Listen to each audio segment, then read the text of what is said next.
Fight Nation.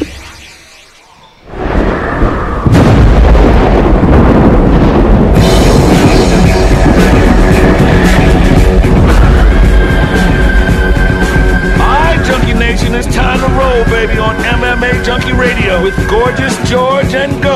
This is what we doing while we do it, baby. We rollin'! Covering MMA from all over the world, this is the premier stop for all your combat sports needs. MMA Junkie Radio, the only show broadcasting live from the Mandalay Bay Resort and Casino in the fight capital of the world, Las Vegas, Nevada.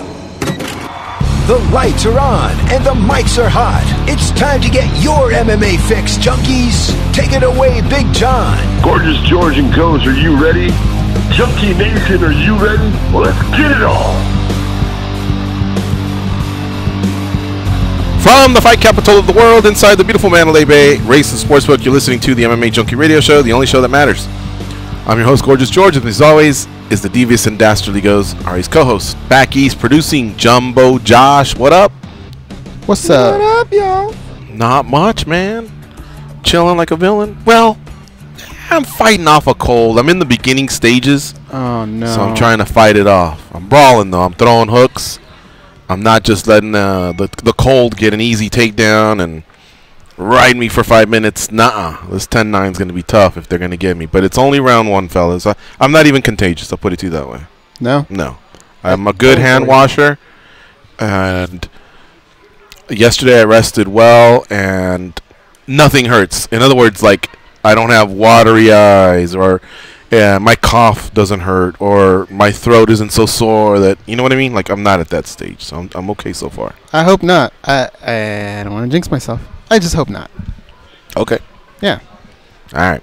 Today we are going to talk to David Feldman. He is the president of Bare Knuckle Fighting Championship. He actually popped into our studio about 6 weeks ago when Chris Lytle was here and Paige Vanzant was here.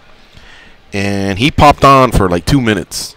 Didn't mean any disrespect. I wasn't expecting him, and the show was just popping that day.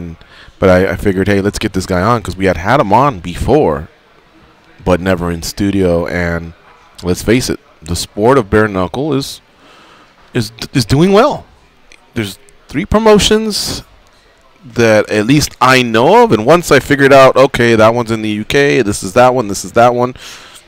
What I've noticed is that this is the one that seems to be having the, like, flourishing, you know, especially here stateside. And you know, the one in Cancun's done. Okay, cool. Here comes the next one. You know what I mean?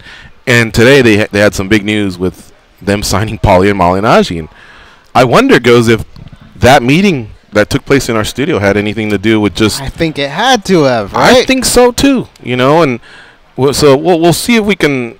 If he brings it up, or if we just get around to flat out asking him. I mean, it's not we're asking for a cut or nothing. Huh. Hey, Paulie, where's our 5%? No, we're not. We're but down. There were a couple winks back and forth, a couple pats on the shoulder, right? Right. Yeah, it would just make me happy, man, for people to connect, you know. And if it happens here, then that's awesome. So he'll be on towards the end of the show. David Feldman, president of BKFC, and we'll talk about that signing. Paige Vanzant. We'll talk about the rumors of who might be a future opponent, Artem Lobov, and you know we'll preview that event, or at least the next event that's coming up.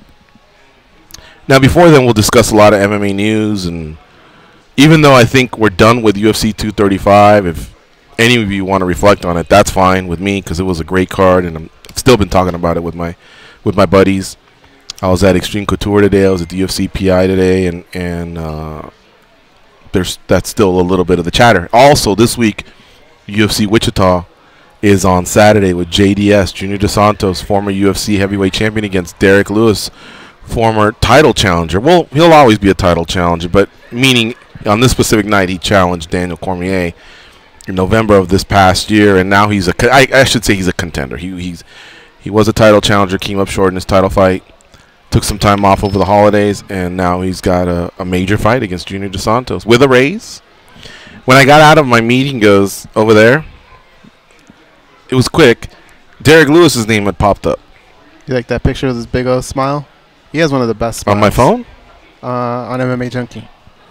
He's not smiling here. No, not there. You Not gotta the scroll skin? down. There's Okay. a story about it. Oh, is there? Yeah, he's smiling. He's always he's a teddy bear. Yeah. But here's in the history, fighters don't really call me. They text me. And in the history of fighters calling me, 9 out of 10 times it's bad. Really? Yeah. I mean, unless we're like at Fort Eustis or Langley Air Base and somebody's going, "Where are we meeting again?" You know, like in like if I'm there with You're if not we're there gonna with put a how Faber you and doing Faber or something. calls, and it's probably like, "Hey, where you guys at?" or "What time are we meeting again?" Okay. That I get. But just random out of nowhere, I'm like, "Oh boy, here we go." He did not like something someone said or wrote or who knows what, so I hit that. The best thing to do, man, is don't run from it. Just hit that dial button. And people been tripping on me lately, but so here we go. I mean, right away, this is not a good one, right? I mean, this like if he's mad at you, that's not a good feeling. Derek Lewis? Yeah. Oh, yeah, hell no. That would not be a good feeling. So I call him, and luckily it was just a butt dial. Except there was a butt dial on his Apple Watch. And by the way, what's a 6'4" black dude, one of the baddest guys on the planet, from the mean streets of Houston, doing with an Apple Watch? I mean, You can change the band, though. he could have had a little bit more of a could be more gangster edgy. story than that one. So it wasn't even the butt dial. It was he came across me and saw I was like an Apple Watch, huh? And he kind of laughed. I was gonna try and use that and parlay him and just get him on the show for 5 minutes, but I know that our guys did something with him. Is that my phone? Sorry, I apologize. I know our guys did something with him out there, and Thursday's the day where you really just leave them alone, because now that the fighters weigh in Friday morning, their cut starts around this time. Just like before, when they weighed in at 4 p.m. local time, their cuts were, a lot of them will hit the sauna at 5 a.m., 8 a.m., until they were ready to go by like 1 or 2 and then hustle over to the arena. So now things start a little bit earlier because you still want to get your proper sleep. Maybe I blew it. Who knows? Maybe I could have gotten 5-10 minutes. You might have scored some points, though. You're right. We have Just had a left lot them of alone. coverage so Yeah. far, so I think you did good on this one. Thank you. You know who's butt dialed me before? Who? Jake Shields. No bullshit. For about probably 6 months, butt dialed me every day. Oh, really? Every day. I don't know if it was like a glitch on his phone, but every day I'd see my phone, I'd look, Jake Shields, I'd pick it up, and I had a rule. If the person doesn't say anything by like the 10th second, you have to hang up. That's the rule. Then you know it's a butt dial. Mm-hmm. If you're listening in for too long, now you're a dick. Mm-hmm. Right? You just go, hey, man, I think you butt dialed me. Mm-hmm. But that would happen every day. Did you ever ask him why? I just told him this is what's going on. He's like, oh, my bad. And it would just happen again the next day. Really? Yeah. I think only like twice he went, wait a minute. Like you could hear him like look at his phone or something like that. And he'd go, fuck. And then he'd hang up. Yeah. But that it just kept happening. It was like a glitch on his phone. I wonder why. All right. Probably hit his favorites, or something. VIPs? Yeah. That was probably it. So we have our guest, David Feldman. He's towards the end. So we're going to go over some news. We'll talk about the Wichita card with Lewis and JDS. Call in, give your predictions, because we have today and tomorrow's show, and then that's it. Tell us who you're thinking about betting or fantasy fighting or just cheering for. 877-FIGHT-93. 877-344-4893. We'd love to hear from you. JDS or Derek Lewis. Look, if you're not even a hardcore fan, you gotta know that matchup. Those guys have put in some time in the sport. So that's one where you can go, okay, I've always wanted to call into the guys and talk. That's an easy one. Hey, this is who I think's going to win. This is my prediction, first round, knockout, whatever. 877-FIGHT-93 or 877-344-4893. Remember, the whole first 3/4 of the show is wide open. So we'll also go over some of the latest news, do our daily debate, and take calls. So fire away. All right, what I want to start off with is McGregor and Cerrone. That fight a few months ago was one Dana was talking about, and Cerrone, every time he fights, there really is something to it in terms of his fights never suck, win or lose. He fights so often that you can just pair him up with anyone, anybody that's coming off a layoff or anybody that has buzz, and he fights in multiple divisions. And like I say, his frequency of fights puts him in a situation where you can't say, "Nah, man, homeboy's not fighting till October." No, I mean, Cowboy versus so-and-so in April. Yeah, he'd be ready to roll. Cowboy versus so-and-so in May. Yeah, he'd be ready to roll. International Fight Week at welterweight. Yeah, I mean, he's always ready to roll. So when you get to the point where Dana's even warm to it, I'm thinking, okay, that thing's happening. And I started thinking, bye-bye Nate Diaz, it ain't you. Mm-hmm. And I feel like he blew it. And at least it was telling me that Khabib really isn't fighting till the 1 year, not his suspension, but his teammate suspension is up. And you see what I'm saying? So I thought, okay, then it sounds like he's in the running here for the Conor McGregor sweepstakes. Look, Cowboy's going to get paid the same, I believe. Some of them are able to negotiate a little bit different when it comes to McGregor, but it's not like he gets pay-per-view points or anything. Cowboy just loves the fight, and those two have bickered before on those, they call them seasonal hashtag press conferences. I don't know if that makes sense, but when they bring in all of the athletes, that type of stuff. Correct. When they bring in all of the athletes, so like this past Saturday was UFC 235, and they actually had a mini press conference for the main guys at UFC 236. But what they used to do was they'd bring in all of the main events for the spring of 2019, early summer, and they'd have them all sitting up there. If you'll recall, the one that always stands out is Red Panty Night, when he had the little interaction with RDA. Who the fuck is this guy with Jeremy Stevens? Exactly. And I remember Cowboy saying, it's the same line, he's used it on others, but he said, yeah, he's all chummy in the back, but when he gets out here, he's talking, popping off. And so the crowd's usually like, ooh, ah. So that one simmered for a little while, and I thought, oh, man, Dana's on this. Conor wants to fight. That's always a great thing. Cowboy's always down to fight. That's been a great thing. Let's do this. Well, guess what? It probably is not going to happen now. And in my opinion, what appears to be the dumbest reason ever. It's not that one guy is just over it. It doesn't appear to even be a money issue or a timing issue. It's just that neither one holds a title, and I guess the UFC will do it as a co-main event, not as a main event. Could Conor just get over that and not be the last man to walk out on a particular night? I would hope so, but who knows, man? There is something to it, though. A little bit, right? Well, what's there to it? A little. I mean, there's a reason why musical acts are like that, right? Certain people, I'm not going to come out before that guy, that sort of thing. Like, people do kind of look at that if you don't really know too much and think, oh, well, he just must not be as important as the next two that are coming out. There's a little bit of status to it. But when you want to make paper, you make paper, right? And hell, now I got to prepare for 3 rounds versus 5? That didn't sound too bad either. I didn't think of that. I did not think of that.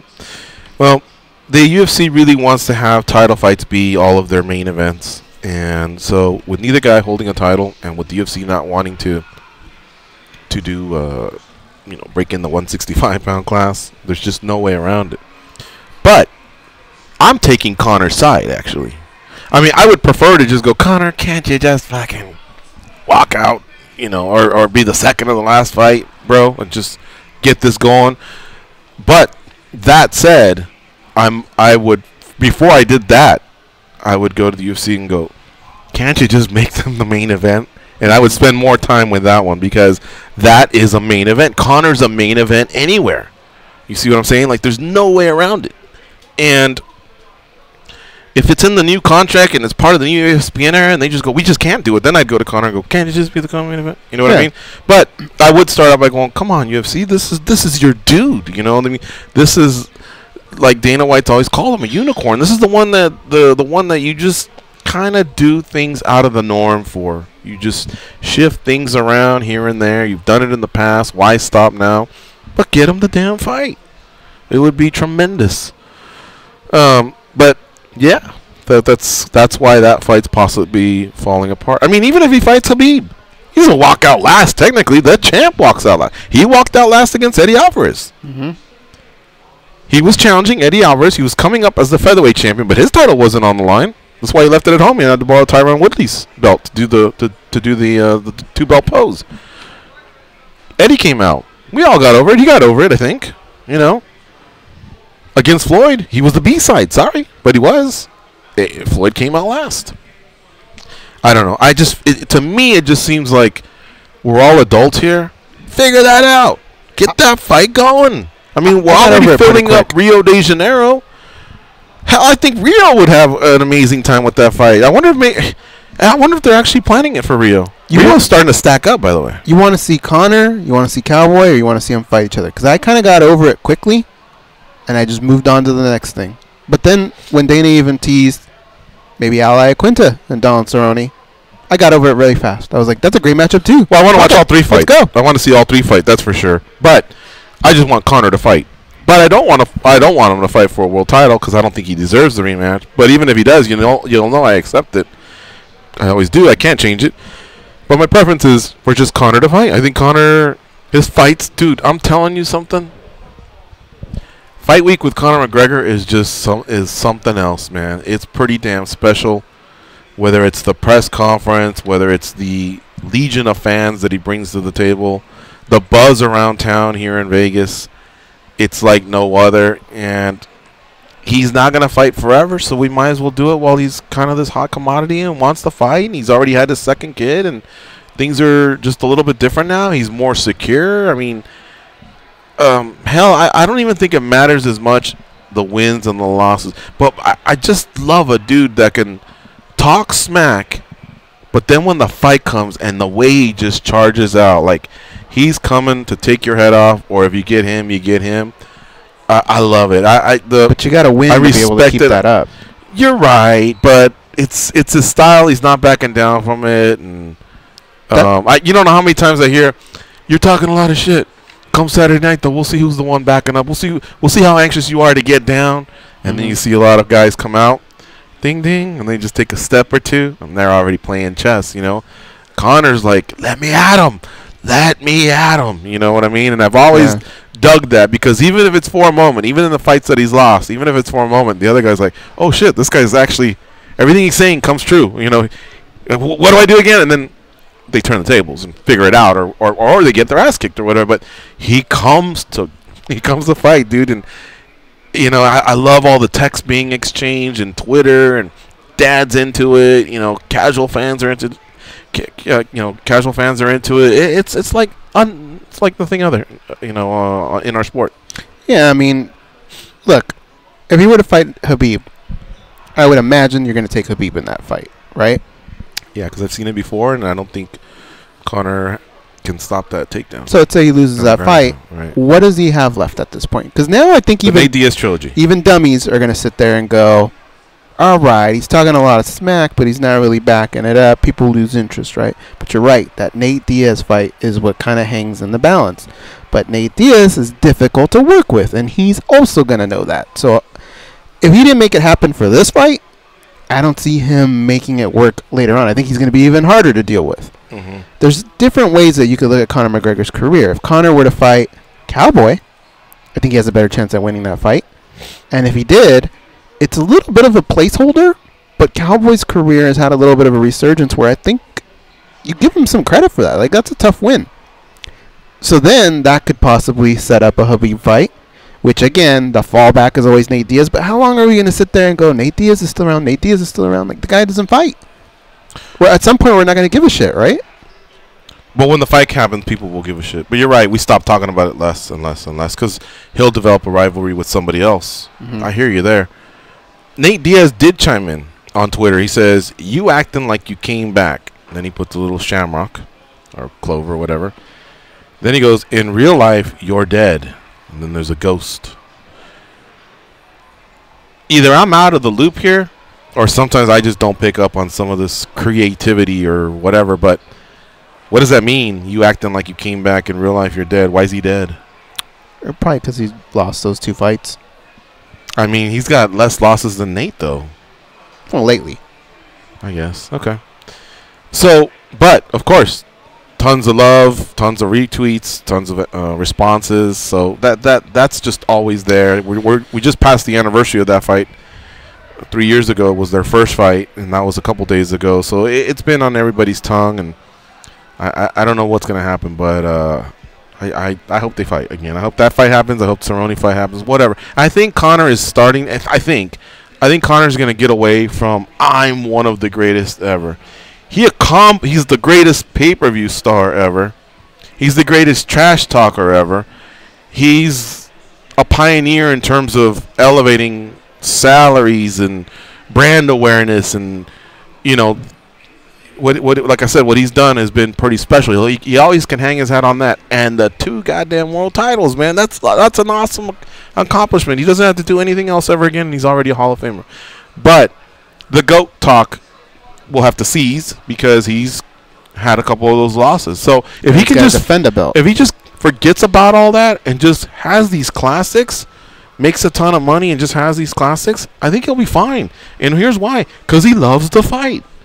You see what I'm saying? So at first the shtick mattered, but now that he's a multi-millionaire and has trillions of followers, I don't think the wins and losses matter as much anymore. He's very smart, and I hope he listens to what you're saying, because at some point, if he does transition to what you're saying and he just says, I'm just a bad motherfucker, kind of like Donald Cerrone, people will remember that. If you look at the greats in boxing, how many are undefeated? Right? Exactly. But the ones that we love were the ones that went out and fought everyone, and we kind of forget about some of those losses because we remember how great they were in their wins. Mm-hmm. The reason why I don't give a shit about that tweet that Nate Diaz put out, I love Nate Diaz. I love Conor McGregor, but I don't give a shit about that, and I'll tell you why. They fucked up. More so Nate. At the end of that first fight, they hug, they embrace, they shake hands. That was his moment to take it to Conor, not shake his hand. We argued for I don't know how long in the build-up to the fight. I'm going to leave it at that because I'm a gangster. Ooh and all. And, yep. And, yeah. But the second they did that, I was kind of like, all right. What was all that build-up for then, right? And I think even after the second one, like, they disagreed, but I think they still shook hands. You can't go back and forth, right? You can't be a part-time gangster. You're either in or you're out.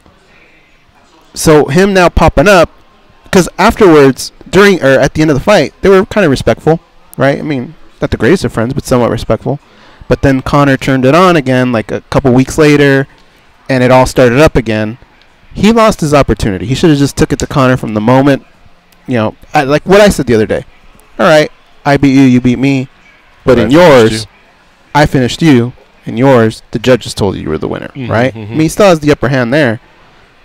I don't know, man. Who knows? But the more and more I wait for this, the less and less I'm starting to care.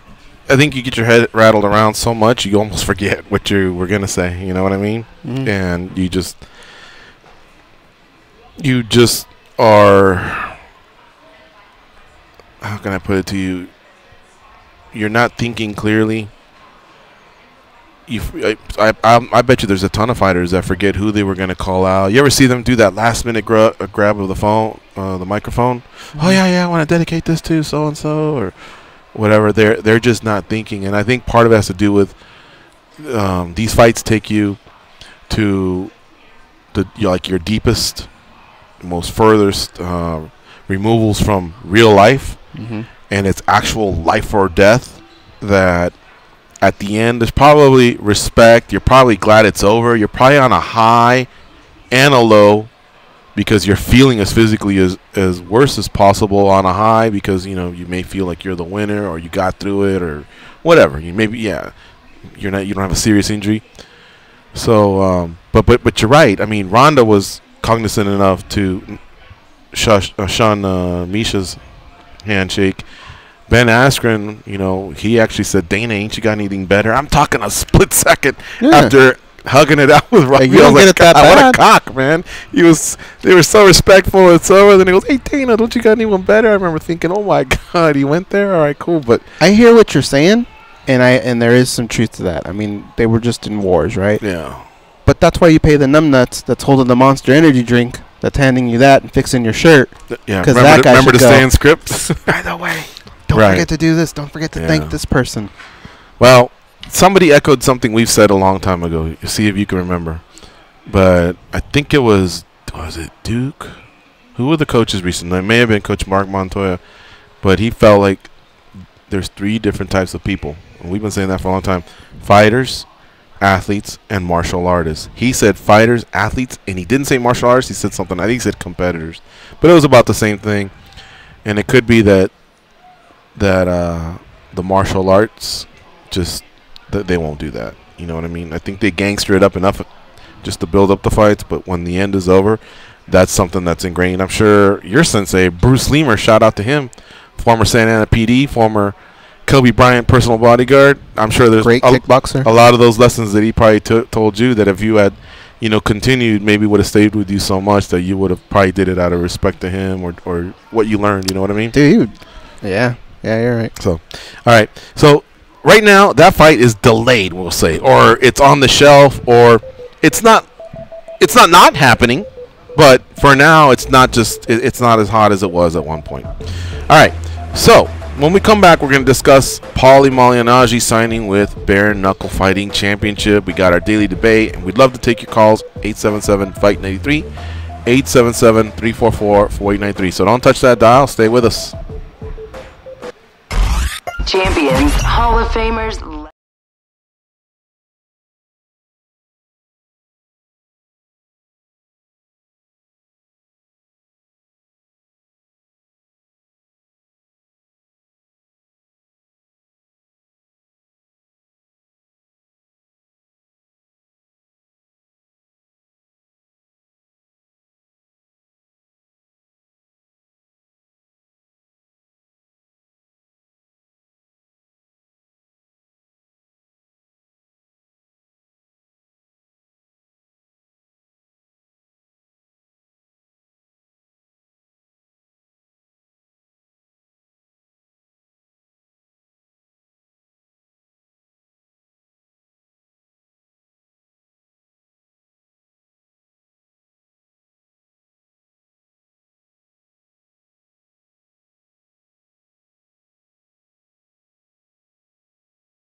At the diner? The buffet? Oh, yeah. Blah, blah, blah. Here are those two dummies, George and Goes. MLB Network Radio Spring Training Tour continues tonight at 9 Eastern as Jim Duquette and John Morrissey visit the Tampa Bay Rays camp. Hear interviews with manager Kevin Cash, general manager Eric Neander, and more. Only on MLB Network Radio, Series 209, XM89, and streaming on your phone. And at home on SiriusXM connected devices and speakers. All right. Goes, tell everybody about the time we stole King Mo's belt, because I forgot it. But I remembered it vaguely that it took place at what used to be called Raffles here at Mandalay Bay, right? Yeah. He came to do the show, and there were a lot of junkies in town. And not, MMA junkies. And we told him, hey, if you're gonna come to the studio, bring the belt. So he goes, dog, he goes, that thing's heavy, man. And for those of you who have never held an actual championship belt, it is kind of heavy. So he's like, all right, I'll just throw it in my backpack. So he had a backpack. He comes. He has the belt. After the show, people take pictures with the belt. And he goes, hey, you guys want to get lunch? So I think Mauro Ranallo was with us, too. So we all go to this cafe. And he pulls out the belt, so we can continue to take pictures and play with it and stuff. And at one point, when he went to the restroom, George goes, hey, watch this. And he goes, let's steal the belt. I go, what? He goes, yeah. So he grabs the belt and he sticks it in somebody else's backpack. And we were like, well, what's he gonna? He's gonna know that it's gone. It's kind of heavy. So then George took some plates and he stuck them inside King Mo's backpack. And so King Mo, I think it was like 10 or 15 minutes after this happened, and we might have just like forgotten about it a little bit. Like I think at first all of us were kind of watching, waiting. He wouldn't nothing. And I think we just kind of got over it. And so King Mo got about almost to like the tram before he texted us. And he goes, y'all dumb, dog, I'm coming back. And so yeah, I think it was like 3 or 2 plates that he had in the back, in his backpack.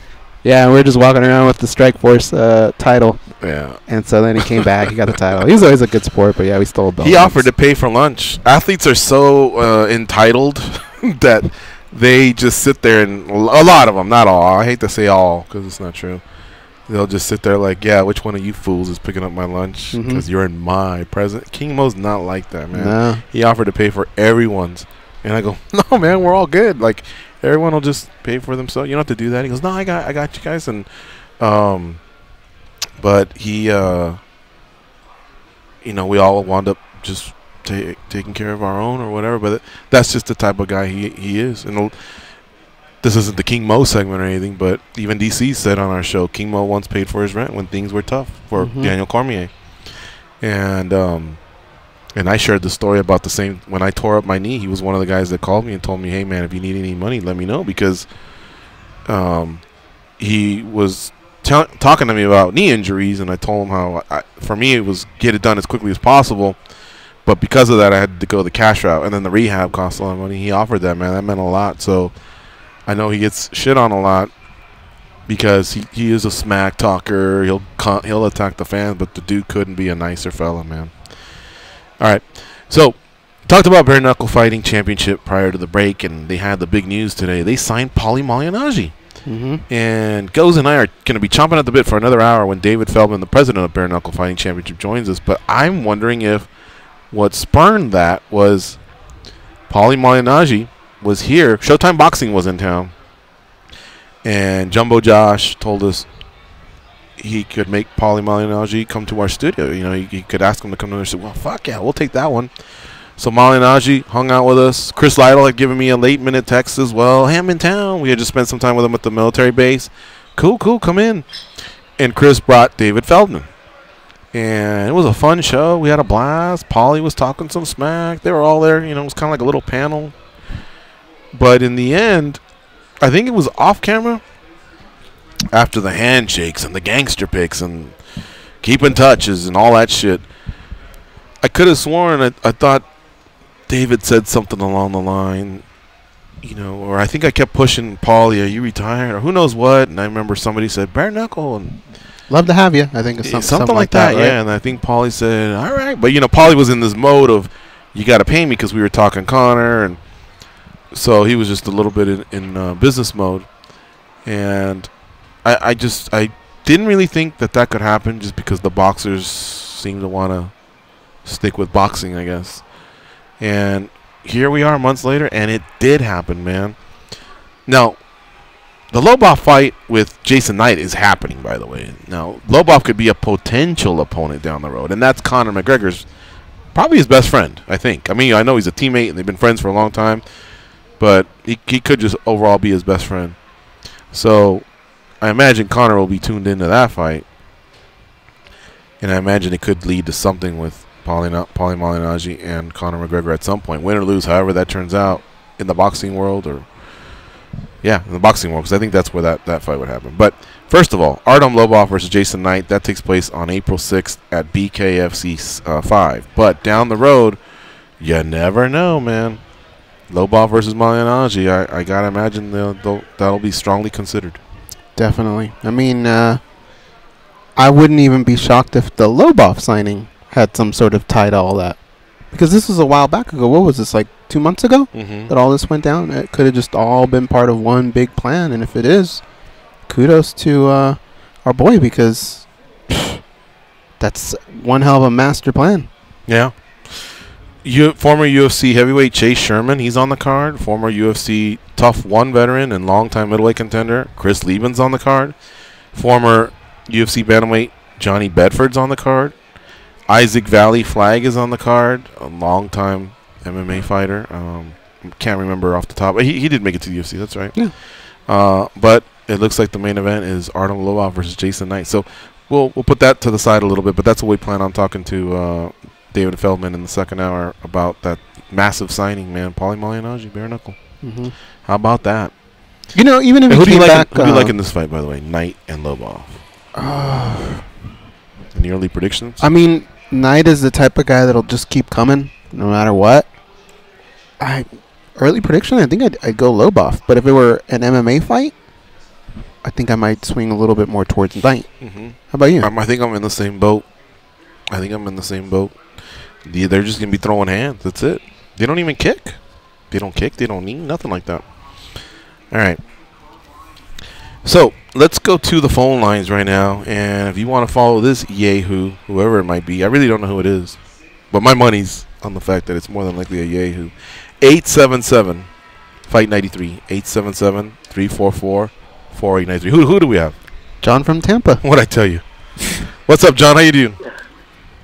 Hey guys, this is my first time calling. That's not very nice. You guys have been like I thought you were visited website for years. I thought you were John from Charleston. I'm sorry, that's the Yahoo I was thinking about. John from Tampa, what's up, buddy?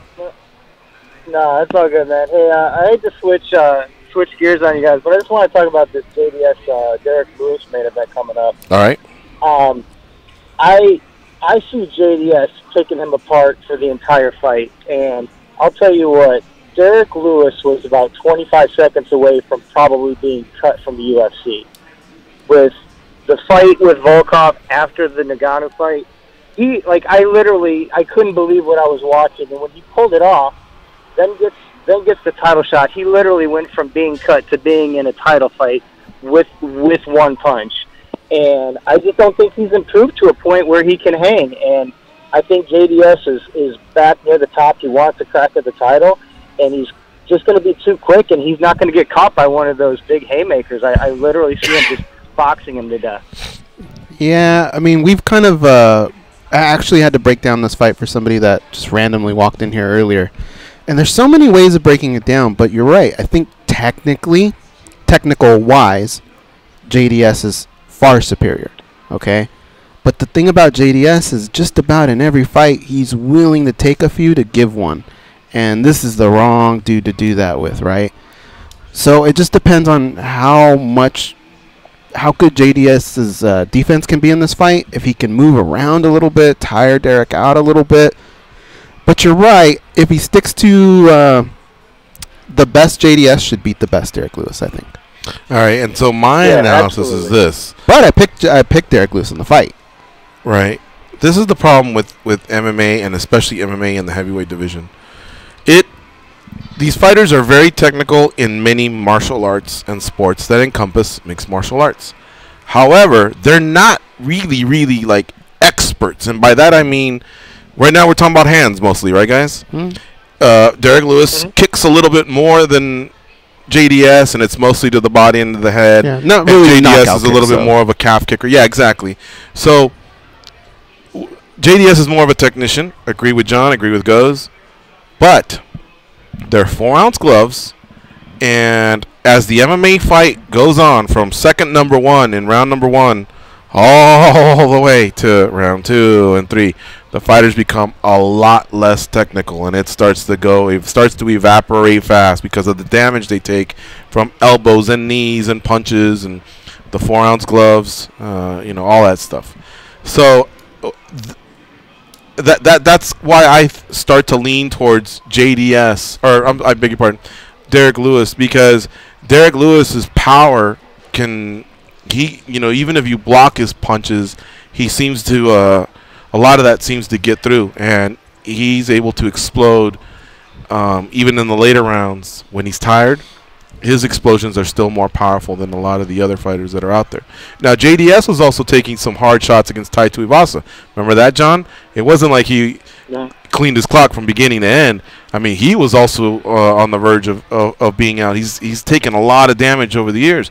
Luckily, he came through, and now he's got a 2-fight win streak. He's won 3 of his last 4, and if he gets past Derek Lewis, he can really, really be involved in title talk. Let's also not forget that he's 1-1 against Miocic, who I know doesn't hold a belt, but still, that's just a key guy to be 1-1 against.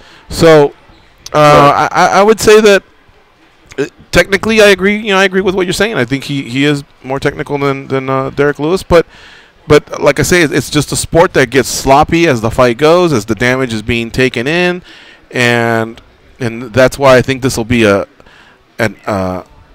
2 dogs in an alley. It's just going to be a dirty, grimy fight, and as it wears on, I favor Derek Lewis. So we'll see. I would love for one or the other just to put it in their head. I don't want to see a grappling match per se, not with these two, but I would like to see one or the other tease that or threaten that a little bit, just to keep the other one back on his toes a little bit, because that's one way to stop the other guy.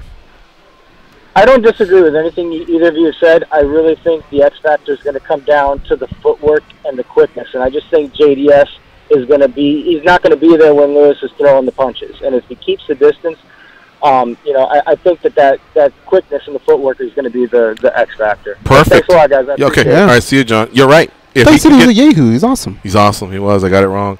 If he can do a lot of that pivoting, then when Derek misses wild, he'll be in good positions to counter or just engage again. But a lot of times when JDS does move side to side, lateral feet, Derek has great reach. He'll extend and he'll catch you. He can catch you with a kick, or he'll catch you by just throwing his cross. So we'll see. That's why they fight. No other way to put it.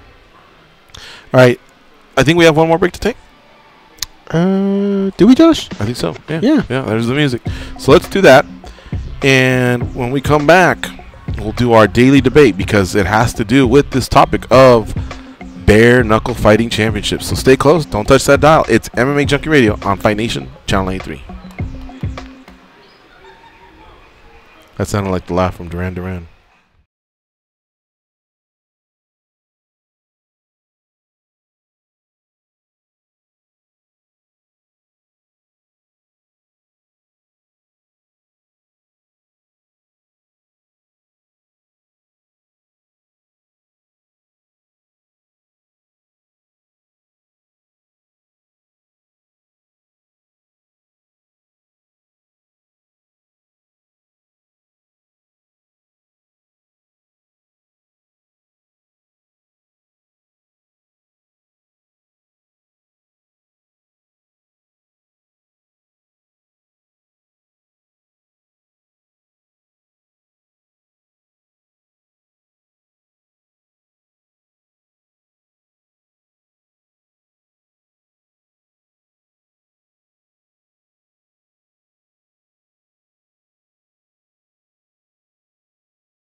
Garcia seemingly can't agree on anything. Everybody knows it's duck season. Rabbit season. Duck season. Rabbit season. Whether it's food, Less filling. Tastes great. Less filling. Tastes great. gambling, Always bet on black. I like red. Black. Red. Black. Red. Black, dummy. or even social media, Instagram. Snapchat. Instagram. Snapchat. the same applies to the biggest stories in MMA. Time for MMA Junkie Radio's Daily Debate. Today's hashtag daily debate question for MMA Junkie Radio. How interested are you in the proposed bare knuckle boxing fight between Paulie Malignaggi and Artem Lobov? Here are your choices. Very interested, mildly interested, I'd watch it for free, or no interest at all. Goes. Very interested. So interested that I actually wore my bare knuckle gloves today, George. That's how excited I am. Dude, I love those type of things where there's a little bit of heat, especially with a guy like Paulie Malignaggi, who's so animated. Like, those are the type. That's when you know you get the best Paulie, is when there's a little fire in it, right? So I love that matchup. I'm totally down for it. And who knows? Maybe it goes on, branches off into other things. We don't know. But I would be very excited for that matchup. Yeah, I'm between mildly interested and very interested, because I want to see how they interact. If they can take the baton from how Conor and Paulie have gone back and forth, consider me very interested. They will. But if they both, like if Artem plays the card and goes, well, that's my mate's business, I'm just here to beat his ass and whatever, all right, cool, I'm still going to watch it. No way around that.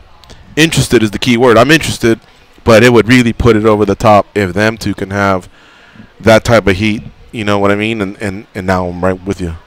I see no scenario where they're not just in each other's face from the get-go.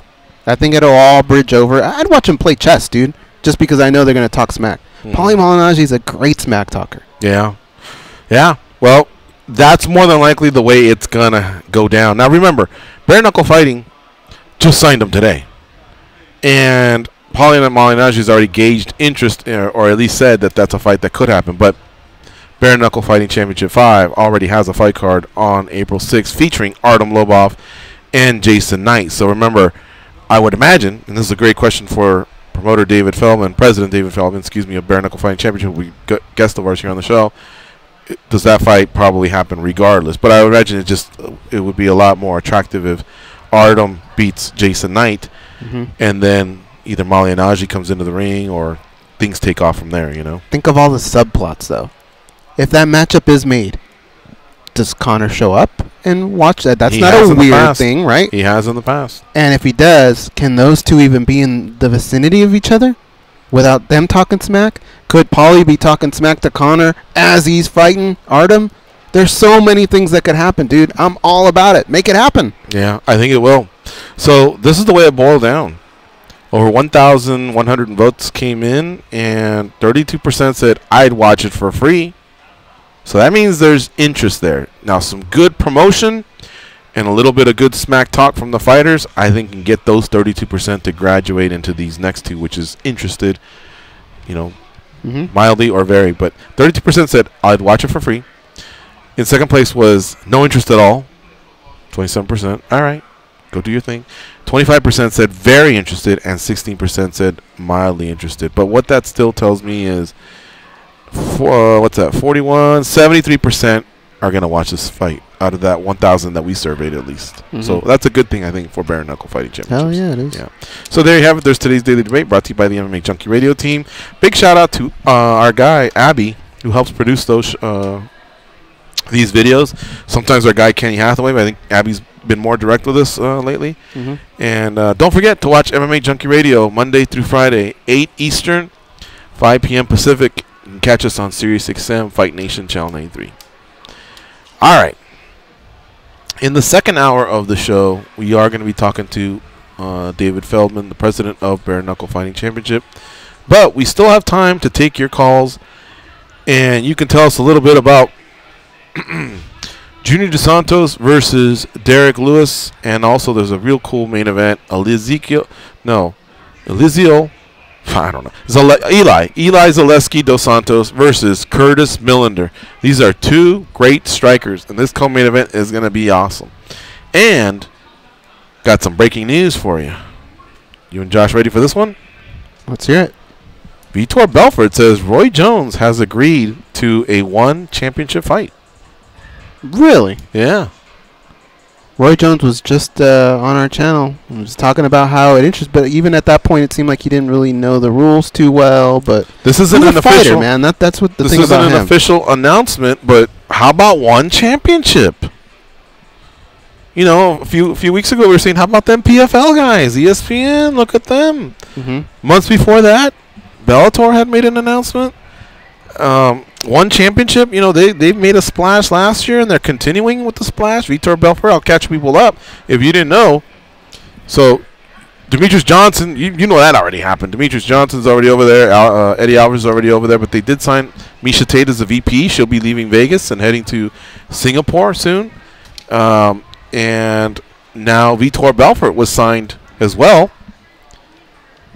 And it looks like Roy Jones Jr., you know, there might be some interest in the fight, and that's what Vitor Belfort is. It's not an official announcement from one championship or Roy Jones, but that's what Belfort's saying. He's saying Roy Jones Jr. has agreed to one championship fight.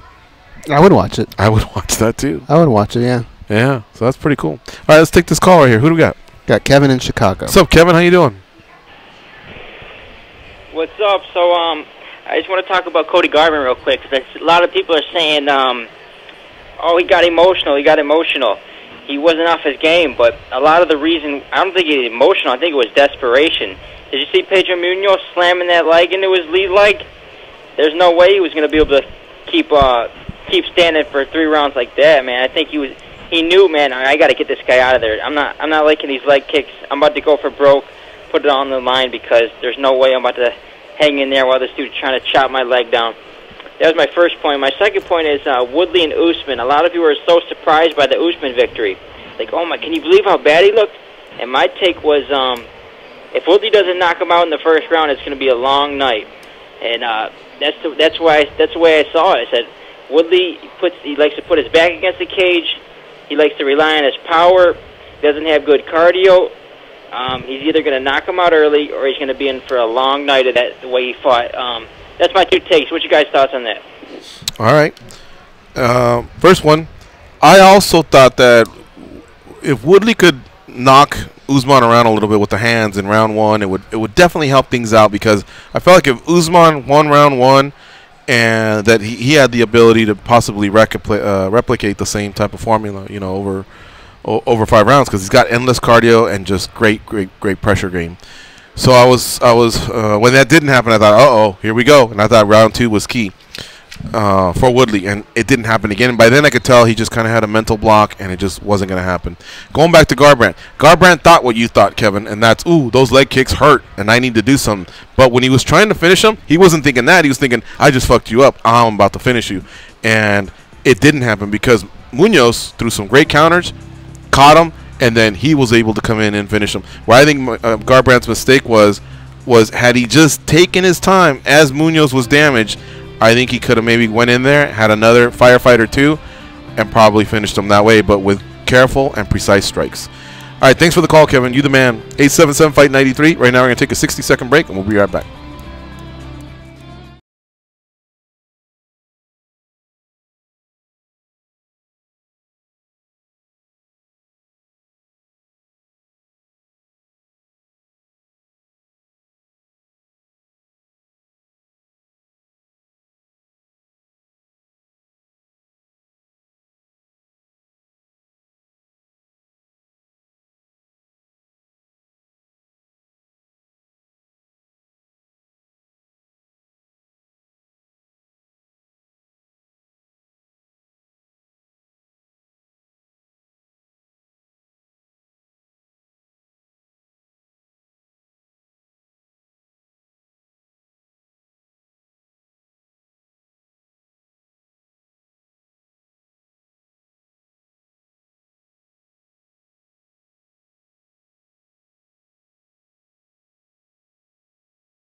goodness.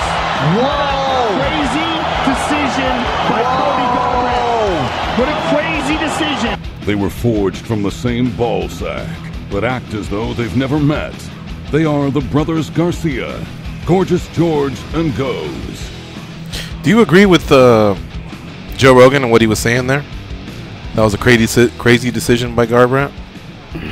I'd say it was a risky decision to go in there. I think crazy because that was the one thing that we all said in the breakdowns of this fight for him not to get caught up in. Not to get emotional and get caught up. Yeah, maybe. See, Munoz hasn't really struck me as a KO artist. Munoz strikes me more as a guy that has an all-around game and can beat you by chopping you down from many, many ways. Unless he's on the ground. On the ground, he's pretty vicious. But otherwise, his striking arsenal is just one where it's with volume but he does keep getting better. I'll give him that. So, Garbrandt is heavy-handed. He's very polished with his boxing, and that's just, he's an animal, man. He goes after you.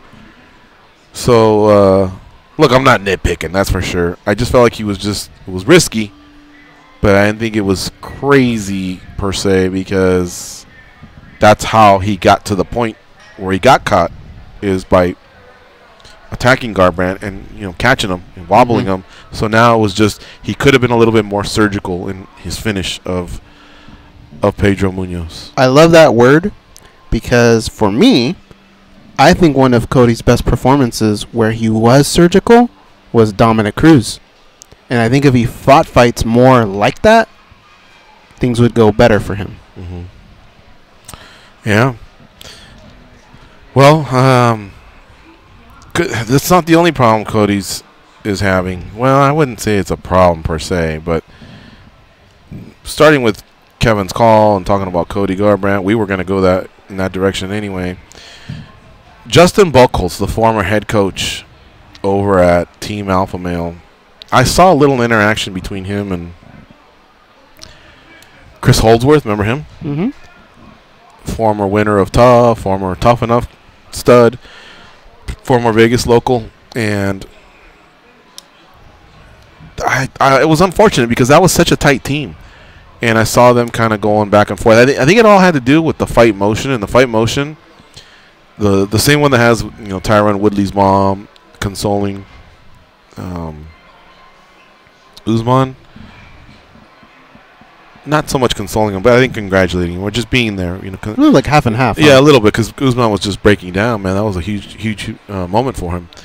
And that same video that you could tell Danny Castillo, who I believe has become one of the main coaches, they're always real careful in calling themselves head coaches, but he was there, so was Chris Holdsworth, and you could see Danny Castillo is very, very concerned and pissed off that Cody is engaging in the type of fight where he's finishing him and not being surgical. You know what I mean? He's being a little reckless, a little careless, whatever. And I think it all started there, and Justin Buchholz chimed in. So they went back and forth, and I thought, oh, man, like, guys, at one point you guys broke bread. At one point you guys broke down film together. You cheered together. You cried together. You know what I mean? Like, I've always thought that a lot of these things that went down between certain athletes and Team Alpha Male was just because the figurehead, Uriah Faber, was usually involved. It was usually Faber and Ludwig, Faber and Dillashaw, Faber and Cruz. And I thought here it was going to be probably just Faber and Buchholz. Couldn't come to an agreement, couldn't figure it out, whatever. But I saw the other thing going on. I just thought, oh, man, there's enough out there for everybody. You're all very, very talented individuals. And but it doesn't look like it's going to go that way. So we have some audio here from Justin Buchholz on TSN MMA show. The first cut has to do with the UFC being behind Cody and maybe even handpicking his opponents. Let's hear cut number 1, please, Josh. You got to take that into account too. I mean, the promotion is behind Cody. They back his every move, and they want to see him succeed. Pedro couldn't out-wrestle him, and Pedro's usually his best path is those trademark guillotine chokes. So I think that they thought he matched up with him basically favorably everywhere. Well, he was handpicked. Munoz was handpicked for Cody's comeback. They looked at the top. I mean, I know he was handpicked, but I'm assuming they looked at the top 10 and said, "Oh, let's pick this guy." he gets hit by the kitchen sink. If Cody hits him, he's going to go to sleep. You know what I mean? And he's not necessarily known as a knockout guy.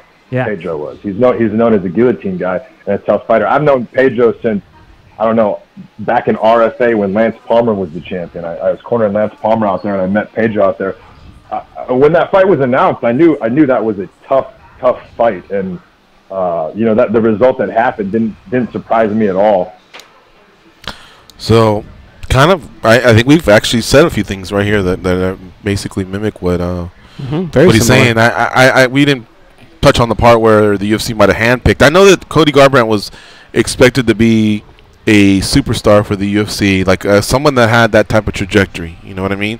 Especially the way he beat Dominic, and then he had his friend that had beaten the illness. I don't want to say cancer, but was it cancer? I remember. I think it was. It was a pretty severe illness. He had that. That was a feel-good moment. He brought him to the fight. He brought him into the cage. He gave him his belt. Like, Cody's a good-looking guy. He was undefeated. You could just tell there was a lot of promise there. And then the 2 losses to TJ, I think you could file that under, well, that guy's got his number, but let's rebuild him. So as Justin is saying that, I'm thinking, yeah, okay, I could possibly see that. Because Munoz is a little bit bland in terms of that appeal, that superstar appeal. He's I just think he can get there, though. He's just a good guy. Like, he's not really out there, He's just a nice guy. That's not a bad thing. I'm talking about that appeal where you have to have a little bit of a edge to you, or be a bad boy, or you know what I mean. Like, I don't think UFC feels like he has that. So I could see them thinking, we think you have enough to put this guy away, and then we can start rebuilding you. So that's a little unfair to the UFC. I'm just saying I see Justin's viewpoint, but I don't think anyone can confirm that. So he reminds me a lot of Marlon Moraes. Personality-wise, and Marlon's kind of developed a little bit of not a street attitude, but he's starting to come at people, but very subtly. But he's backing it up with vicious KOs, whereas Pedro doesn't have those vicious KOs. That's why. But Pedro he's a likable guy. I think that he can actually turn that corner. Maybe. I think that he could be. He keeps getting better and better. That's for sure. But you know what I'm talking about? I'm talking about like when you look at Pedro, he doesn't have I don't remember him to a T, but I know he's just kind of got his hair parted to the side, like Family Guy, like there's not like that edge to him at all. It's not like a gold chain or a Ferrari, or you know what I mean, like bitches on his arm or nothing like that. Tattoos or something. Yeah, exactly. He's just a Johnny Lunchpail type of guy. Okay, but regardless, this is more about Cody. Let's go to cut number 3. This is Justin Buchholz talking about Cody's loss, and yeah, we'll go with that. The thing too is people they make a situation that is kind of simple, just way too simple. They're like, oh, he decided to throw caution to the wind. Yeah, well, where was that guy? Where was the guy who threw caution to the wind and kill or be killed? I'm just gonna go run across the cage holding my right hand out with my hands down. Where was that guy when he fought Dominic Cruz? It's funny too because Dominic Cruz's commentary, he just can't believe that Cody masterclassed him for 5-minute rounds and took his title. He doesn't understand how it works, because even before that fight he was saying, well, TJ, it was the family over there, and TJ has a big brother mentality, so we're really going to see the real Cody come out for this fight. And this is Dominic Cruz just hoping that we see the Cody Garbrandt that schooled him. I didn't think of that take. Yeah, that is interesting. I was thinking just Cody TJ over the years, and Cody Buchholz in that matchup, and Cody in the UFC, but I didn't think of to listen like on that particular night. I wish I would have just remembered that and concentrated more on how did Cruz call this. But that was a very interesting audio cut right there. But think about how engulfed they were in all that drama for so long that they probably do know the ins and out of each other. Yeah. So that's actually very interesting. Now I want to go back and listen every to the time way Cody that loses, that has to sting Cruz a little bit while he's not fighting, because TJ, see, Dominic could always go, I beat you, to TJ. TJ's only defense was like, bro, that was close, and a lot of people had me winning it. But Cody could never say that to TJ because TJ clearly knocked him out. Now Cody can't even say that to Munoz. All he can say is, I was hurting you until you caught me. But that's it. But again, Munoz doesn't engage in that. Whereas with Cody versus Cruz, I mean, he had his number all night. So Interesting. This is 3 straight now, though, and they're finishes. What do you do if you're running the show? What do you tell Cody? That singlet they used to wear in your high school wrestling days. Bring it, baby. We gotta wrestle a little bit more. This is the reinvent. Yeah, a little bit. Just to let's get you to fall in love with ground and pound. And I'm not saying immediately shoot for a double or anything like that, but let's bring that threat back. Let's start to round up your game, and so people aren't just knowing that you know that you don't have that. I mean, I remember how excited I got when Roy Nelson was wrestling with Javier Ayala, because everybody used to think, man, you have a decorated ground game, but you rarely go there. But he did, and a lot of things happen with wrestling. You break your opponent, you wear them down. You know, their gas tank just starts to wither. You can ground and pound them. You can just steal rounds. I mean, not every fight's going to be a finish, but if you can win 30-27, boom, you get that extra paycheck. You know, Robbie Lawler was very, very nice and kind to Herb Dean. He got paid $200,000 to show, but he would have taken home extra $100,000 if he was the winner. So I'm sure at some point it'll be like, oh damn, like that $100,000 was just out there dangling. But that's why I tip my hat to Robbie Lawler. He handled it with class. He said some nice things to Herb Dean. You should check it out. It's called Fight Motion. It's available on MMAjunkie. All right, let's go to cut number 4. This is Cody's talking more about. Justin talking more about Cody's loss and the coaching impact over there at Team Alpha Male since he's lost. Quick tidbit is, I cornered 27 rounds against Dominic Cruz. It's like I was Cody's head coach at the time. I mean, and there's people that say I had nothing to do with it. And you could say whatever you want, but the results speak for himself. I mean, his only fights against top 10 opponents are Pedro Munoz, number 9, TJ Dillashaw, and then Dominic Cruz, And Dominic Cruz was the best out of all of them, and he masterclassed him, but he couldn't get past those other guys. And it has a lot to.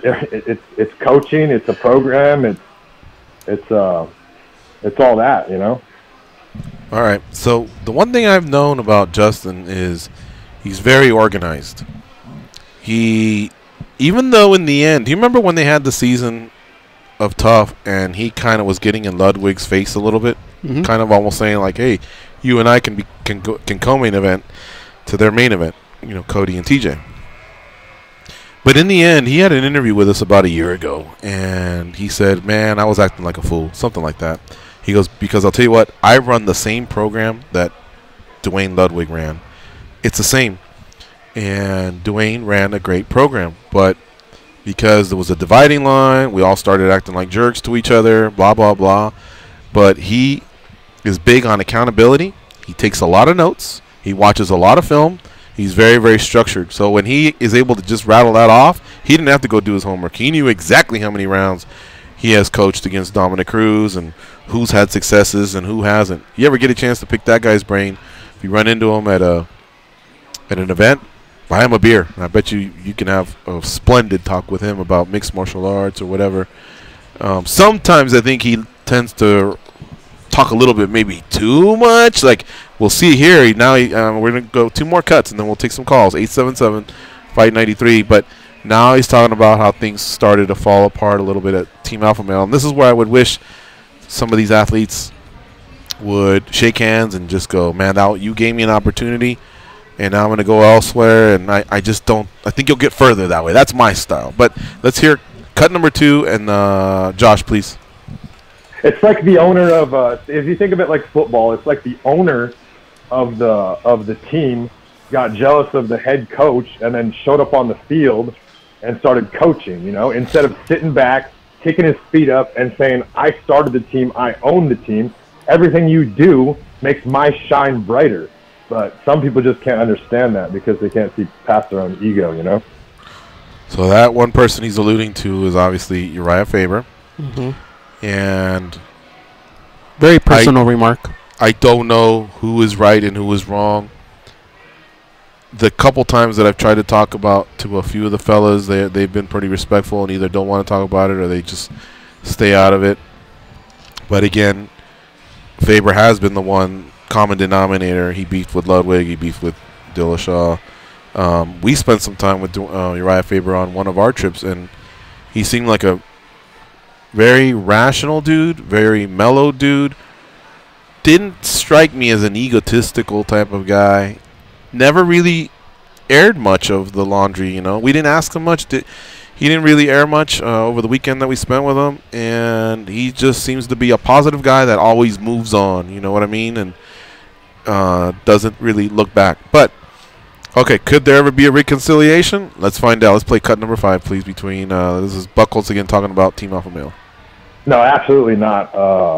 I will never go back to that gym. That's, you know, what I did there. I mean, I was there for 10 years. I was the first UFC fighter to fight out of Alpha Male. The social media, I did all that. I started it from scratch. You know, I made the Instagram, the Team Alpha Male Instagram. I ran that, and that was the biggest team Instagram in the sport. You know, Tiger Muay Thai has since beat it. I mean, other teams have since destroyed it because it's just that's not showing the same results that it used to either. To be frank, but you know, I mean, the logo on all their shirts. I designed that logo.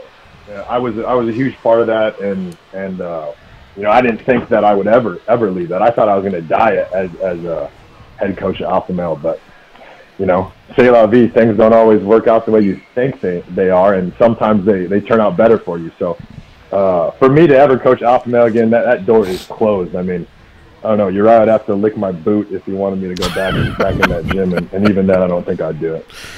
Well, I was just about to say something here, and I guess maybe I don't know what the hell I'm talking about, but I was going to say, all right, I've heard this song and dance before, but even some of the most hated figures in our sport, fighter to fighter, fighter to promoter, have been able to squash beefs in the past and do business. So I was thinking that maybe there could be a future if that's how they wanted it. Who knows? Because the dude did put in some time over there. He's right. I remember when he fought in the UFC, and I remember when he fought or learned under Dwayne Bang Ludwig, and I remember him being one of the go-to guys even before Ludwig got there and Campman got there.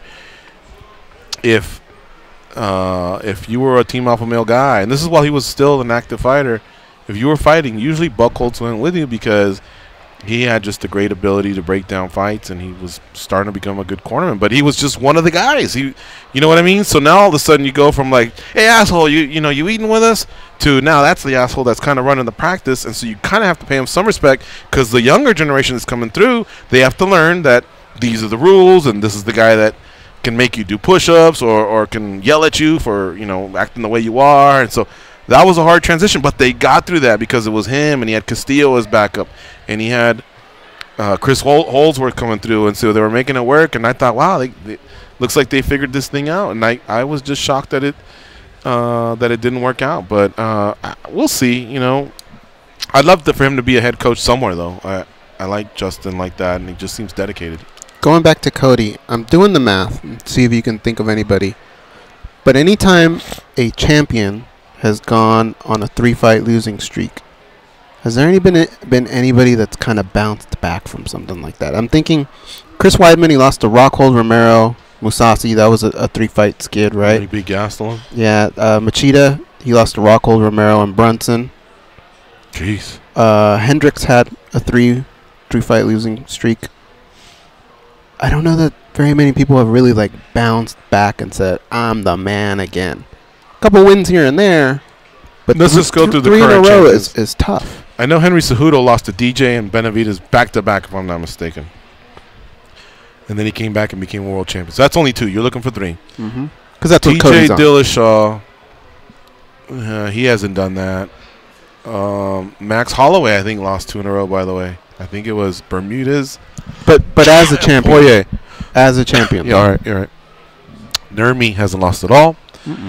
Woodley had a setback of Nate Marquardt and then Jake Shields. They weren't together, but yeah, he wasn't coming off being a champion or anything like that. Why am I saying Woodley? He's not the champ. All right, and then Usman's only got the 1 loss anyway, so he's not experiencing that either. Weidman, I guess, is a good example. I think Weidman's your best example, actually, because he lost to Rockhold, and then he had, who'd you say? Who were the other ones? Romero and Musasi. And then he came back and beat Calvin. and then he lost to Jacare. Yeah, okay. So he did fill your criteria. Mm-hmm. But no, the former champ, 3 in a row, and then come back and win a big fight. There's not too many. Not off the top of my head. Yeah. Junkie Nation, if you got some, 877 Fight 93, 877-344-4893. All right. We're going to stick with the Team Alpha Male theme here. She's not a member right now, but she was at one point, and it's Paige Vanzant. Paige Vanzant, her fighting career is on hold. She refractured that arm that she had a surgery on once or twice. It appears this one ain't going to be as serious as the others because it seems like one more month and she could be back. But guess what else Paige has landed now? You remember Dancing with the Stars? That was pretty big outside of the octagon, right? Mm-hmm. Well, now she's going to grace the Sports Illustrated swimsuit issue. Swimsuit, not bodies, right? Yeah, their annual swimsuit issue. She'll be in it. That's pretty big. Ronda Rousey was in it once, and now she's the second UFC star to do it. Ronda Rousey, that's the one where I think they painted on her, right? Versus wearing a swimsuit. I'm pretty sure. Could be, yeah. I still think Dancing with the Stars is bigger, but so? But for where the trajectory where her fighting career has been going, I think she went far with it. Yeah, she took second place.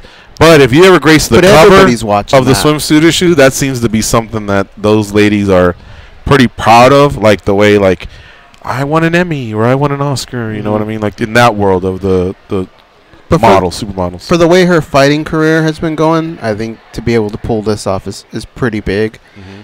But see, like I feel like somebody's grandma and somebody's brother could be watching Dancing with the Stars, where I think it's like a select few that pick up a Sports Illustrated and do that. But you're right, it is kind of a big deal. She was supposed to fight Montana De La Rosa at UFC 236. That ain't happening now. She, refractured. Screw, right? Right. Well, I didn't get the details on that. I just know the setback's not going to be as serious as the first one, but it was a refracture of the forearm, and she had posted it on her Instagram page, which is, by the way, massive. But I'm happy for her. Good for her. You know, even though she's kind of been a little bit of a 500 fighter, she's just had incredible successes. I was just having that conversation with Jesse Jess at Extreme Couture about maximizing the time when you're a UFC fighter, all the different things that you can do, and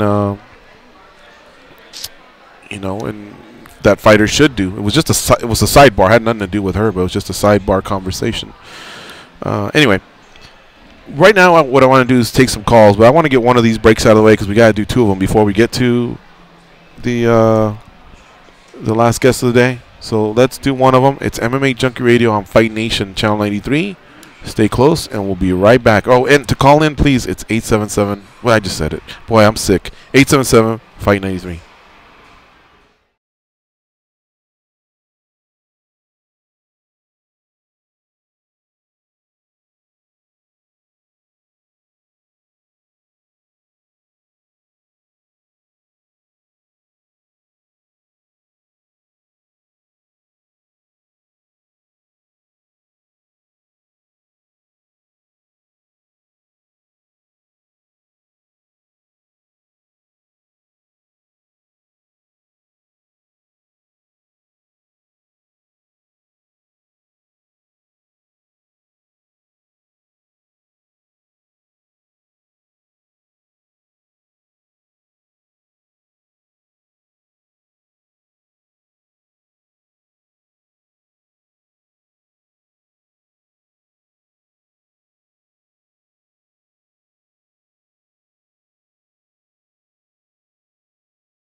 They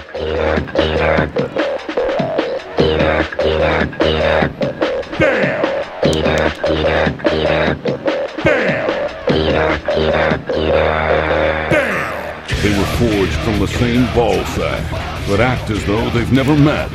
They are the brothers Garcia, Gorgeous George and Goes. Whether you're looking for an overall favorite or driver-to-driver matchups, the Vegas Stats and Information Network has the latest odds heading into Sunday's Ticket Guardian 500 in Phoenix. Go all in with Jeff Motley, and NASCAR driver Brendan Gaughan. Do that tonight at 10 Eastern on Gone Racing, a new weekly NASCAR gambling show on SiriusXM NASCAR Radio, Channel 90. That's a great racer name. Brendan Gaughan? Brendan Gaughan? Brendan Gaughan? Yeah. It's pretty good. Pretty good. All right.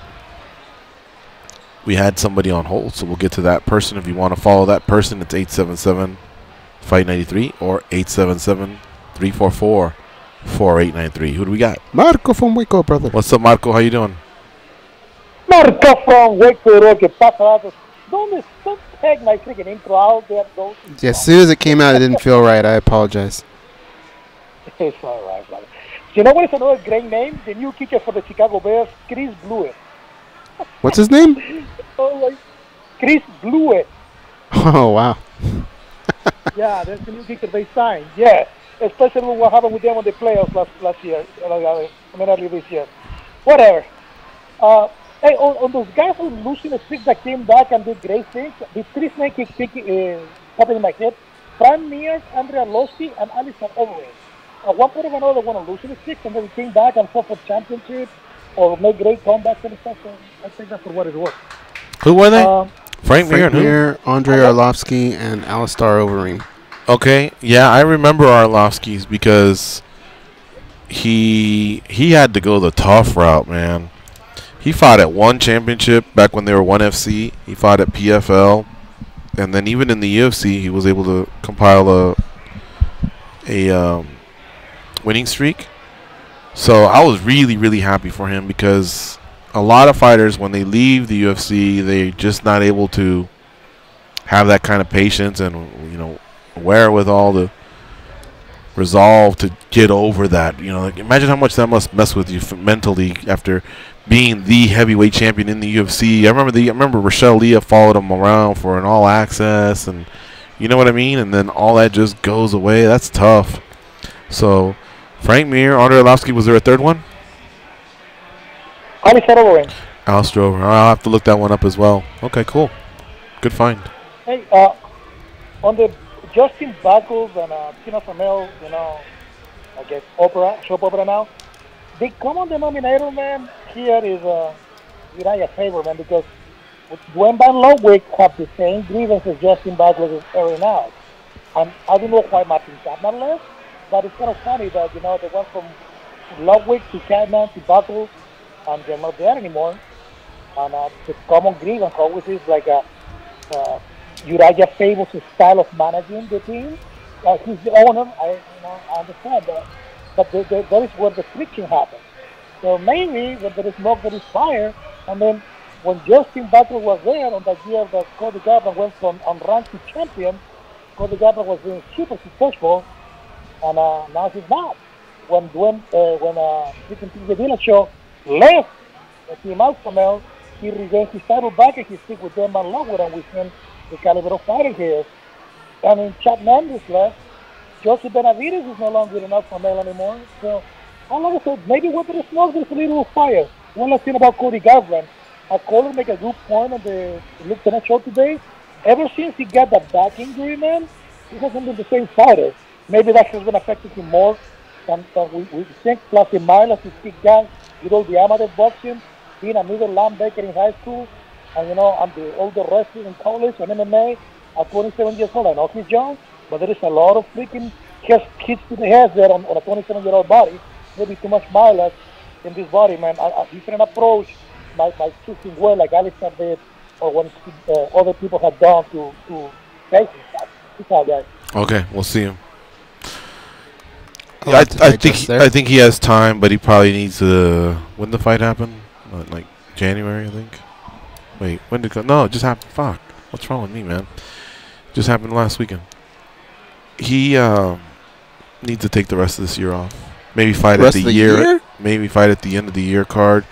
Yeah, get yourself the surgeries you need if it's your back. The back is a serious thing, and it could be that the back. Oftentimes, the back and the neck is what prevents these wrestlers from being able to go down that road again.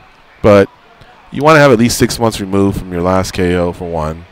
Two, if there's any surgeries or cleanups that he needs to do, great. Plus, what's going to happen goes, for one, TJ Dillashaw's next fight probably isn't to defend his title against the contender. So it's going to be Price Henry Cejudo. And then after that, guess who's waiting? Marlon Moraes. And then after that, guess who's probably waiting? Probably the guy like Pedro Munoz or Aljamain Sterling. So you're not even in the picture. You know what I mean? A lot of times while you sit it out, all these guys fight and beat each other up. And then if you can just step back in and you don't have a loss to the actual champion. Like if Cejudo wins, Garbrandt can go, I haven't lost to that guy. Let's run it. But while Dillashaw's at the top, what are you going to do? I mean, the only thing you can do is maybe subject yourself to looking back and putting somebody over on your name. Or you can maybe just hang back, wait. When you come back, you're still badass Cody Garbrandt, and maybe you get yourself a win, and all's forgotten. Of all those names he threw out, Garbrandt is probably the one that we've spent the least amount of time with. We've had him here in studio, I think, a couple times. All of them, though, never strike me as like guys with huge egos, or like Uriah, down to earth, really cool. Danny Castillo, same thing. Chris Holdsworth. Buckholz, all those guys have really good personalities that a lot of people are drawn to. Yeah. It's just weird that together it just doesn't mesh. I don't know what the hell's going on there, but Benavidez is like one of the nicest guys. Palmer, I just don't get how it doesn't work. Me neither. It was a really, really close-knit team. All right, and don't forget, this weekend is UFC Wichita, featuring Junior Dos Santos and Derek Lewis. What I wanted to point you all to is on our website, MMAjunkie. If you ever have a chance to check it out, go to rankings, and you get kind of caught up on. You click the heavyweight drop down. You can get caught up on all the heavyweights and what they got going on. I see a fight between the Reem and Volkov. That's coming up on April 20th. Lewis and Junior Dos Santos have something going on. Big Pretty and Curtis Blades. So take that, look at it. And Ben Rothwell and Blagoy Ivanov, that's another good fight. Take that, look at it, and then that way, if we have some time towards the end of the show today or tomorrow, I want to spend a little bit of time talking about the heavyweights and the landscape and how it looks. So check it out. Again, it's MMAjunkie.com, rankings tab, and then use the drop-down heavyweights. We're going to take this last break. When we come back, we'll be joined by David Feldman, the president of Bare Knuckle Fighting Championship.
We're cruising to the finish line.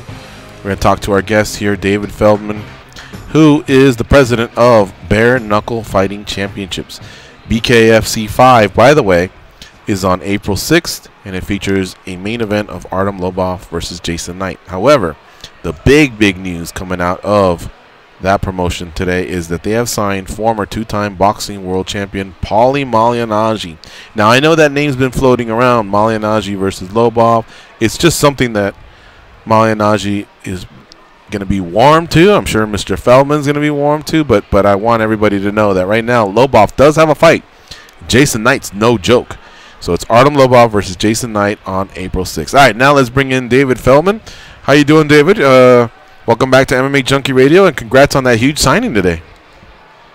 I'm doing great, guys, man. Thanks so much for having me. Yeah, it's great to get a guy like him on our roster. So we're super excited today.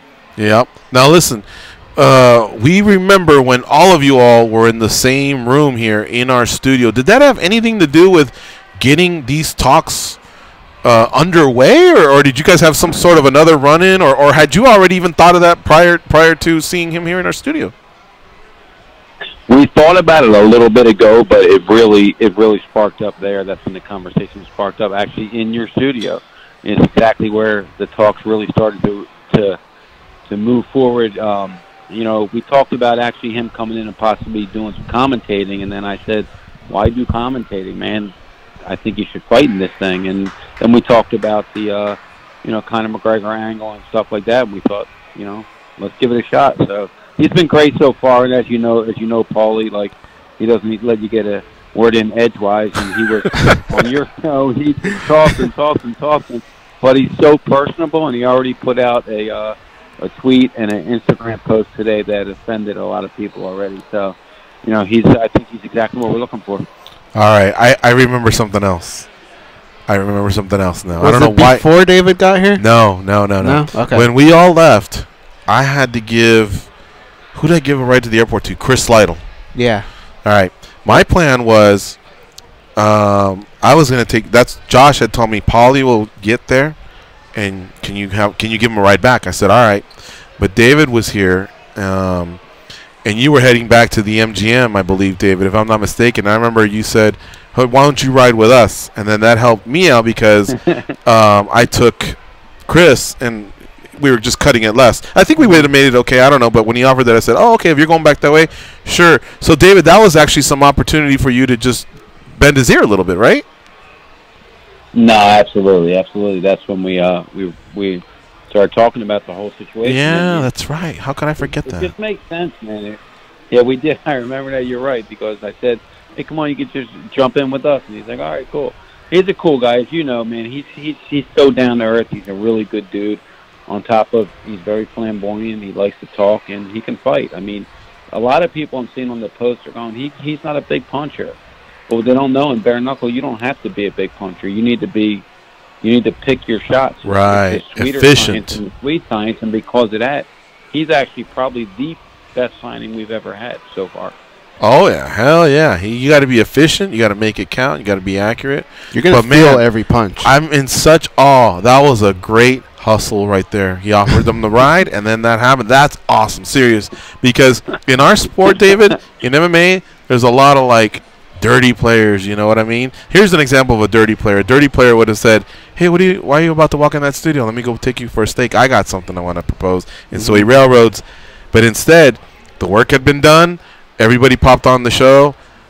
Chris, David for a couple minutes. We were all having a great night, and David offered him the ride. And then, boom, that opportunity came up. That is awesome. See, I'm happy for when people are able to do it that way. So, again, kudos to you, sir.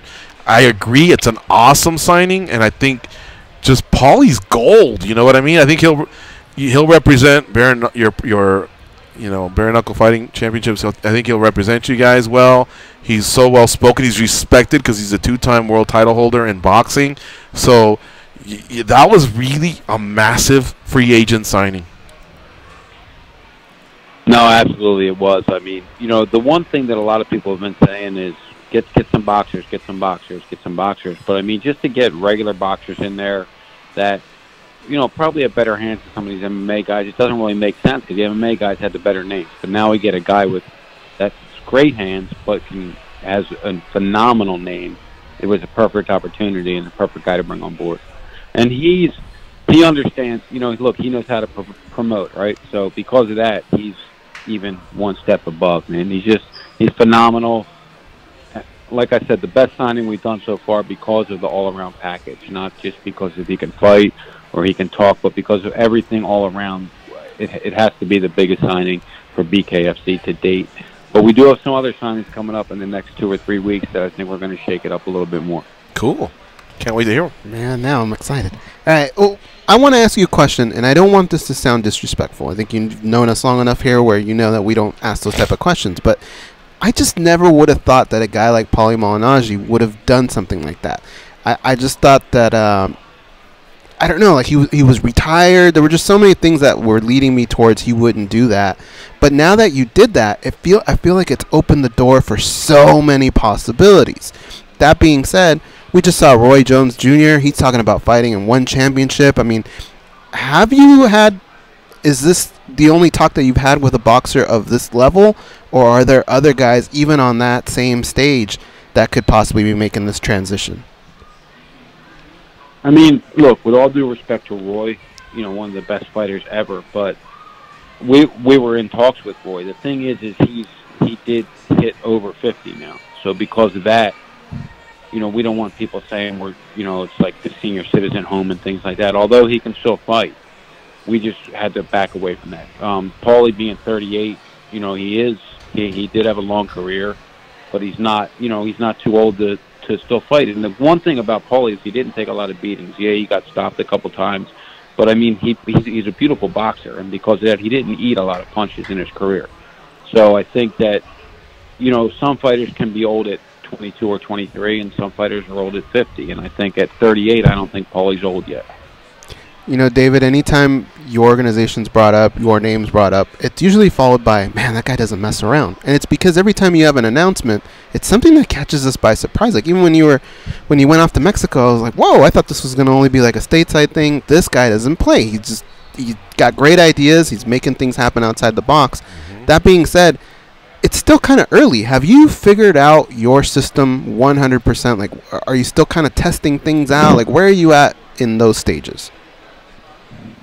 No, I mean, we're doing the pay-per-view thing right now, and it's working. It's getting us by. It's not, pay-per-view, the piracy in pay-per-view is at an all-time high right now, so it's not the easiest way to make money. And with that being said, we have 3 potential deals on the table right now with 3 different networks that we're hoping to make that announcement here next week that we're going to probably sign with a pretty big network, which is unbelievable for us. I mean, I have to keep reminding myself because, sometimes they get down in the dumps. Just, it's a grind. And the people on my team remind me, Dave, we're only on our 5th event ever. So, I mean, in 5 events, not even having our 5th event yet, and signing guys like this and getting the kind of media attention that we're getting and now possibly having a network deal not even a year in, I think that just really speaks volumes of, the tenacity of everybody on our team and that we really do see the big picture here and we just want to get this done. And, we're going to try everything that we can do to make this happen. And, as you just said, we do things that people aren't really going to see coming. And I think, with that, this company has a pretty good future. George, you've been around David. What do you think when he comes on the show to break that news? Do you think he'll be able to fight back the tears? Or? Yeah, it would be nice to have some breaking news on our show. Yeah, the invite is there, David. If you want to break any of it on our show, we'd love to have it, especially if it's MMA. But we'll take anything because that actually leads into my next question. You said there's some big ones coming. Can you give us a hint? Staying with the theme of boxing like a Paulie Malignaggi or back to MMA, or is it even outside of those 2 boxes? Nah, 1 and 1. So 1 boxer, 1 MMA guy. One former UFC guy. Really big puncher. We also have another signing coming up from a former Bellator guy that a lot of people know, but I just want to make, maybe I'll break on your show. I'll shoot a note to you guys. We're just finishing up that contract now. But then we have another boxer that I think people are going to say the same thing that you said with Paulie. How did they sign this guy? But you know, that's what we're looking to do, because what it's doing is it's getting us in the media, it's getting the networks talking about us. Because look, if we just we had two different ways we were going to roll this out. We were going to roll it out by putting some names in there, getting them recognition, putting on great fights and getting this thing going, or we were going to do it a different way and just getting, you know, beginner fighters, fighters that were just coming out of the gate and building it up that way. It's a whole new sport. And as we talked with the team, I said, that seems like a good way to go. We're not taking a lot of risk there financially, but if we don't put these big names in, no one's really going to notice us. So I think with having the big names in as building the talent, additionally, as we're going to build the talent as we are doing with these tournaments and different things like this, I think we almost have a pretty good perfect storm right here that, you know, bringing in some of these guys that have been around to give it the name recognition, at the same time building up our up-and-coming talent. So it's kind of like a pretty good mix here we have going on. And by the way, we're only, just a month away from Lobov versus Knight. That is a great main event, David. Seriously. And then with Lieben and Chase Sherman also on the card, the semifinal rounds of the lightweight tournament. Like, this card is no joke. So even though you're just starting off with a couple key signings here and there, and you know, trying to also build some of the talent organically, like, for this to be BKFC 5, that's an attention grabber right there. Like, just that main event alone is pretty chilling, you know what I mean? But you're backing it up with some interesting angles. You're featuring the females, big guys, little guys, whatever. It's good stuff. Yeah, we got some good guys in that card. I'm really excited about that card. And you mentioned Chase Sherman. Chase Sherman is going to fight one of our guys who is he's 3-1 with us now. Scored that sensational knockout over Eric Prindle. Sam Shoemaker is going to battle Chase Sherman. So I'm really looking forward to that one, because I think anybody can go at any given time in that one. Then we have Chris Lieben's going to fight a battle-tested Bellator veteran who likes to stand and bang, but isn't phenomenal on the ground right now. But I think that's why he's crossing over to us, Justin Baseman. So that should be a pretty decent fight there in itself. And then we got the semifinal rounds of the lightweight tournament. We have some other local guys on that have some serious talent. And the women, Christine Fiera versus Britton Hart. Britton Hart had lost a split decision to Beck Rawlings, and Christine Fiera on her last fight with us, you know, just looked unbelievably sensational. So super stoked about the whole card and rolling the rest of this year out and seeing what the rest of this year has to hold. And then going into 2020, we have some really big things that we're planning on doing, and hopefully, you know, the stars align and everything works out for us, because I'll tell you, I don't think any team is working harder in combat sports than us right now. I mean, we're working, just got home from the office now. I was in there at 5 this morning on our time, so we're at, you know, that's a 19-hour day, so we're just trying to get this stuff done, and I think we're doing some good stuff so far. So I'm really proud of the growth that we've had so far, and I'm really proud of everybody on my team, is, you know, how hard they're working to get this done, and the fighters. I mean, you know, there was some mix-up with that other company that didn't pay some people, and when we make posts, people will say, you're going to pay your fighters, and then you should see our fans and our fighters within 2 seconds defending us. Wrong company, they're great.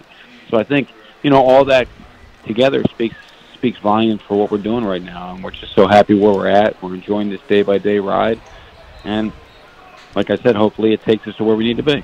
Our guest is David Feldman. He's the president of Bare Knuckle Fighting Championship. You can follow him on Twitter at BKF and then Feldman, BKF Feldman, and also their website if you want more information on BKFC5 or just getting familiar with this bare knuckle fighting promotion. It's www.bareknuckle.tv. All right, just a couple more quick questions. Do I remember this correctly, or did I read this somewhere? 9 events this year is what 2019 has in store, correct? It's going to be cut down to 8 only because we were going to put 2 together and we bumped one of them. But we're definitely doing 8 events this year, and we're going back to Mexico.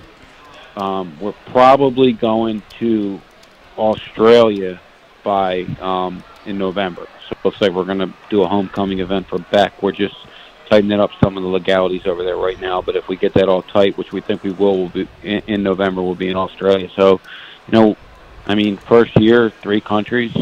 Yeah. All these events, man, like I said, man, it's just so happy. And, sometimes I sit back and I'm like, man, I can't believe this. Like, I was sitting with my son tonight as we were writing up the proposal for the one of the networks that had to be in tonight. And I was like, can you believe we were sitting in this little office, me, you, father, son, and we're shaking up the freaking combat sports world? And he's like, yeah, it's unbelievable, man. So that's cool. We're just happy.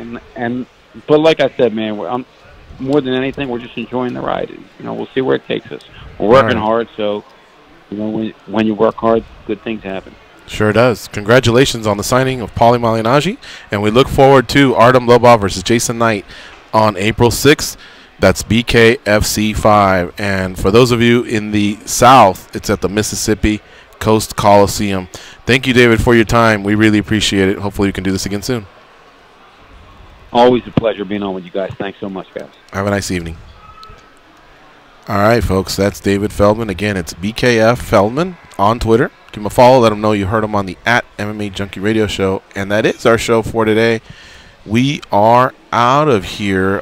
Tomorrow, still working on the lineup. Kind of a really laid-back, chill week. There was a lot to react to with UFC 235. And, of course, we had a couple connectivity issues that are all sorted out, so we're ready to go.